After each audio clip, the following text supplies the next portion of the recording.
Dictionary میں ان الفاظ کے تمام معنی کا احاطہ کیا ہے۔ یہ ڈکشنری تحقیق اور ریسرچ میں سرگرداں لوگوں کے لیے نہایت ہی مفید ہے، چونکہ اس ڈکشنری میں اردو، ہندی، انگلش اور بنگالی زبان میں الفاظ کے معنی موجود ہیں۔ پورے قرآن مجید میں لفظ حمیم 17 جگہ استعمال ہوا ہے، جس میں 9 جگہ جو ہے بوائلنگ ہاٹ واٹر کے معنی میں ہے اور 8 جگہ جو ہے گرم جوش دوست کے معنی میں ہے۔ اسی قبیل کے اور بھی جتنے الفاظ تھے ان تمام معانی کا میں نے احاطہ کیا تاکہ ہر شعبہ زندگی کے دانشور، ہر شعبہ زندگی کے پڑھنے والے ریسرچر اور محقق اس سے کما حقوق جو ہے فائدہ مند ہو۔ ان کی کڑی محنت دیکھ کر کے 17 سال تک انہوں نے اس پر محنت کی ہے۔ میں تو مانتا ہوں کہ کامل بلکے کا نام آپ نے سنا ہوگا، جن کی ڈکشنری کو ہندی انگریزی ڈکشنری کو پسند کیا جاتا ہے، 2 بھاشاؤں میں ہے، تو یہ بہار کے کامل بلکے ہیں۔ دانشوران مانتے ہیں کہ 17 سال میں تیار کی جانے والی یہ ڈکشنری عوام کے لیے بے حد مفید ثابت ہوگی۔ ETV news Delhi. حیدرآباد کے ہنری مارٹن انسٹیٹیوٹ میں پیغمبر اسلام حضرت محمد صلی اللہ علیہ وسلم اور بھائی چارے کے عنوان سے ایک سیمینار کا انعقاد عمل میں آیا۔ اس سیمینار میں حیدرآباد کی معزز شخصیات نے آپ صلی اللہ علیہ وسلم کی تعلیمات پر روشنی ڈالی۔ یاد رہے کہ ہنری مارٹن انسٹیٹیوٹ کی جانب سے آپسی بھائی چارہ اور بین مذہبی ہم آہنگی کے لیے اس طرح کے پروگراموں کا انعقاد کیا جاتا ہے۔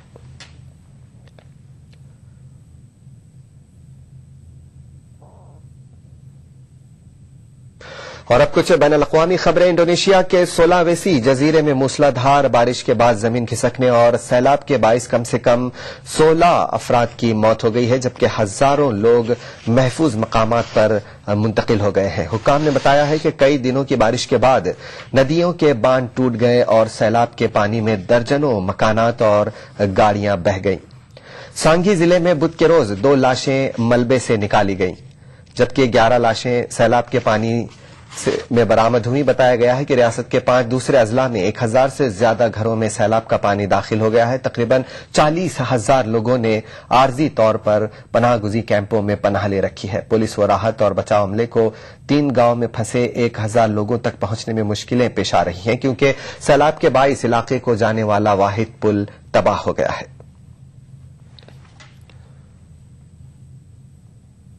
ہندوستان نے کہا ہے کہ دہشت گردی افغانستان میں امن اور سلامتی کے لیے خطرہ بنی ہوئی ہے۔ ہندوستان نے عالمی برادری سے افغانستان میں دہشت گردی کے خاتمے کے لیے تعاون کی اپیل کی۔ وزیر خارجہ ہند سلمان خورشید نے دہلی میں افغانستان پر بین الاقوامی رابطہ گروپ کے اجلاس سے خطاب کرتے ہوئے کہا کہ دہشت گروپ معصوم لوگوں اور قرضئی حکومتوں کو نشانہ بنا رہے ہیں۔ انہوں نے کہا کہ ان دہشت گرد گروپوں کو باہر سے مدد مل رہی ہے۔ Defense of Afghanistan and its peace and security is clearly terrorism, and the continued ability of some armed opposition groups to launch attacks against innocent civilians and the legitimate Afghan government. And I think that clearly must remain a focus of our understanding, that these terrorist groups and the inspiration or the support that they get from outside Afghanistan must be curtailed and contained. مصر میں بڑی تعداد میں عوام نے فوج کی حمایت والے نئے آئین کے حق میں ووٹ دیا ہے۔ ریفرنڈم کے ابتدائی نتائج کے مطابق نئے آئین کی بڑی اکثریت نے حمایت کی ہے۔ عوام کی اس حمایت سے ملک کے فوجی سربراہ جنرل عبد الفتاح السیسی کے صدر کے عہدے کے لیے میدان میں اترنے کی راہ ہموار ہو سکتی ہے۔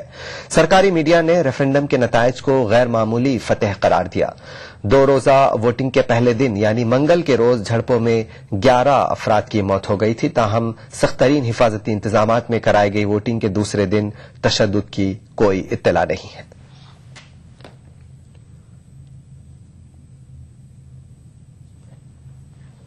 خبرنامے میں فی الحال اتنا ہی، اجازت دیجیے، آداب۔